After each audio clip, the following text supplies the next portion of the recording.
But the funny thing is, when all was said and done, I actually believe both things happened. Because yes, I do have a rational explanation for how that got to my back door.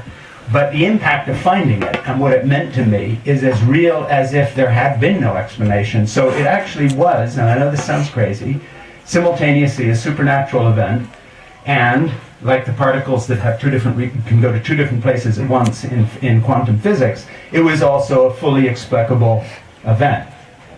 That's my vision of spirituality.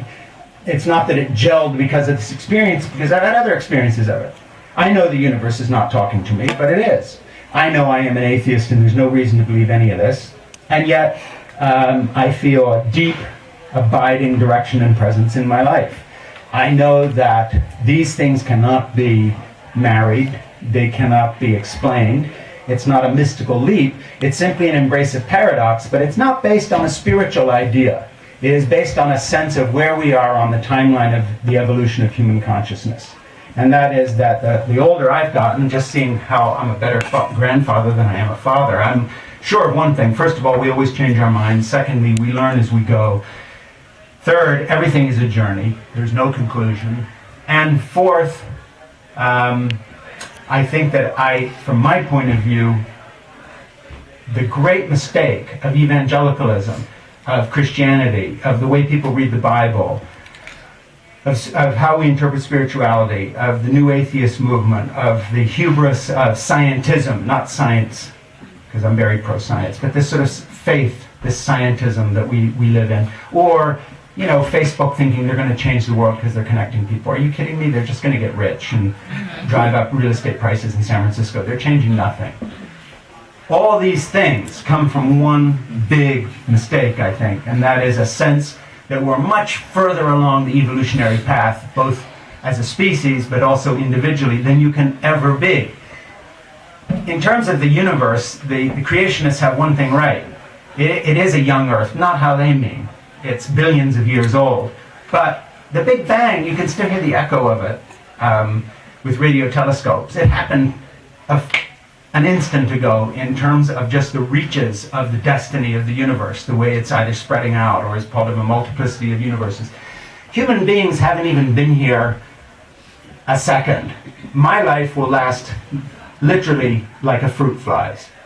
I'm much closer to the fruit fly than I am to the nearest pebble in my driveway, in terms of my own arc of journey and experience. From that point of view, having some inexplicable anomalies in your life is not a cop-out. It is the only sane way to look at existence. It's the only sane way, for instance, to consider your own brain, which we analyze with brain chemistry and evolutionary psychology. Yeah, we learn some things. But we don't really learn some things. We don't learn, for instance, why when you listen to Beethoven's Ninth Symphony and you're moved by it, Beethoven is speaking to your direct brain to brain, because the music actually doesn't exist anywhere except in the mind of a deaf man and in your head, because in the air it's only a sound wave indistinguishable from a hammer blow in terms of how science would pick up the waves. It only exists in your head, and your head is made up of all this synaptic structure, but inside that structure is a mind, and that mind then tries to make cosmological statements about the meaning of things. But it all falls apart when you cry as the fourth movement of the Ninth Symphony kicks in, and you realize that you literally know Beethoven better than you know yourself, because he's in your head. He exists. He, far from being dead. And the music never existed anywhere except in the minds of other people. It doesn't exist objectively. It's just sound waves. When you really look at how we correspond to things, to have most of our lives and values in those lives as inexplicable anomalies and paradoxes is actually the only way, I personally believe, and it's what And God Said Billy's about. This is what he discovers with a very wise person he talks to by the end of the book. But it's actually the only way to be sane, because sanity only begins when you see yourself in at least in some way, in proportion and perspective to who you really are. That's in relationships, it's in parenting, it's in work, it's in artistic output, it's in desire, it's in all these areas. If you have a false picture of who you are and where you are on your own timeline, you will continue to make terrible mistakes because you're applying the wrong information to every situation. And so when I don't see, not only do I not see anything contradictory by embracing two contradictory opposites, I see it as a passage in my own journey towards at least seeing things clearly enough to know something as an absolute rule, if you want to be really contradictory, and that is that certainty is the enemy of truth.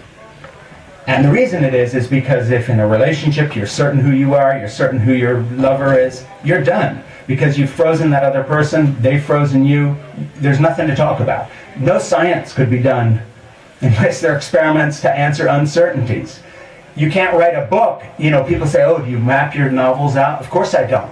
Because my characters take on lives of their own, and in the end, they write themselves. And that sounds crazy too. But you've got to let them go where they're going to go. Even if you don't like them for it, even if you don't like what they choose to do, they take on a life of their own. The same thing in other life decisions. You know, someone say, well, how do you know, you met this girl, how did you know it was going to work? Of course you did. The only thing you know in life where you have any good information is information about buying small household appliances.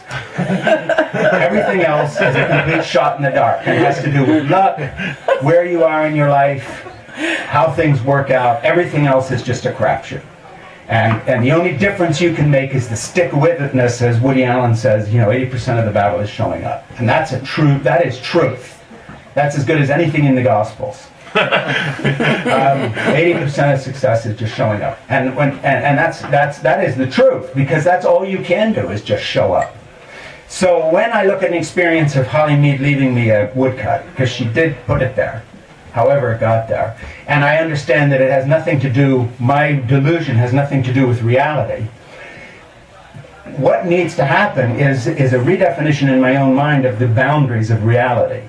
Because if you lock it in to what your consciousness can do at this beginning of the evolution of human primates, and at this beginning of consciousness itself, this tiny thing that's happened to us to change us, then you basically have locked yourself in as if certainty exists. And that is the enemy of truth, because the truth of our situation of the human condition is an inexplicable mystery that is larger than us. That's all we can know now. And essentially, you just have to deal with it.